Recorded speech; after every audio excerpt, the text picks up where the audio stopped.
ሰው ምን ይለኛል ማለት ዞሮ ሰው ማለት የፈለገውን ከማለት ወደ ኋላ አይልም። ምንም አይነት ሰው ሁን፣ ከሰማይ የወረደ መልአክ ሁን፣ ምንም አከናውን፣ ምንም ያህል ሀብት አፍራ፣ ምንም አይነት ዕውቀት አከማች፣ የትኛውም ደረጃ ድረስ፣ እነማንንም ብለጥ፣ ሰዎች ስላንተ የሚሉት የሆነ ነገር አለ። በቃ ይሄ ያሳርፍሃል ማለት ነው። ምንም አይነት ሰው ሁን፣ people have something to say about you anytime። ስለዚህ ለምንድን ነው መከራዬን ማየው? ስለዚህ ምንድን ነው ማድረግ ያለብኝ ማለት ነው? ወደዚሁ ተመልሼ ለምንድን ነው ግን እኔ ሰዎችን ምን ይሉኛል ምለው ብለህ ጠይቅ። ለምን እንደሆነ ታውቃለህ? ሰዎች ምን ይሉኛል ብለህ የምትሰቃየው አንተ ራስህን የምትለው የሆነ ነገር ስላለ ነው። ያ ሰው ምን ይለኛል የምንለው እዚሁ እኛ ውስጥ ስለሆነ መጀመሪያ እኛ ራሳችን እኛን የሆነ ነገር እንለውና ያን ነገር ሌሎችም ሰዎች ይሰሙት ይሆን የሚል ፍርሃት ይመስለኛል ሰው ምን ይለኛል እንላለን። እኔ እኮ ብዬው ጨርሼዋለሁ ኦልሬዲ። እንደማይሳካልን በየሄድንበት ቦታ ሰዎች ዝቅ አድርገው እንደሚያዩን የሚሰማን ከሆነ አትጠራጠር፣ ሰዎች ያንኑ አንተ የምታስበውን ነገር መልሶ ያሳዩሃል። ያንተ የውጭው የመስተዋት ነጸብራቅ የሚመጣው ከውስጥ ነው። አንተ እዚህ የምትለውን ነው ዓለም የሚል።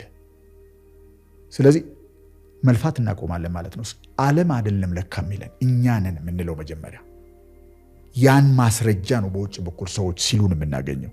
ስለዚህ ያ ከሆነ ወደ ራሳችን መመለስ አለብን።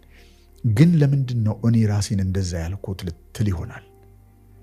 ይሄ በጣም ወሳኙ ከሰልፍ ኮንፊደንስ ጋር የሚገናኘው ስለሆነ በደንብ አድርጋ አዳምጠኝ። እዚህ ጋር እንደዛ የምንልበት ብቸኛው ምክንያት ምናልባት በእድሜ ጨቅላ በነበርንበት ጊዜ፣ ሂፕኖቲክ በነበርንበት ጊዜ፣ በሰመመን እድሜ ውስጥ እስከ 12 ዓመት ገደማ በነበርንበት ጊዜ የሆነ ሰው የሆነ ነገር ብሎናል። አንዳንዶቻችን ደግሞ ተከፍተን የተተውን ሰዎች አለን። አድገን ስንጨርስ ሰዎች እንደ ሪሞት ኮንትሮል የሆነ ነገር ብለው የሚያስደስቱን፣ የሆነ ነገር ብለው የሚያሳዝኑን አይነት ሆነን የተሰራን ሰዎች ደግሞ አለን። ከዚያ አድገን እድሜያችን ሲደርስ ወይ ሚስት እናገባለን፣ ባል እናገባለን፣ መኖር እንጀምራለን። ሰውየው ውስጣችን ያለውን ያነብና የሆነ ነገር ጣል ያደርጋል።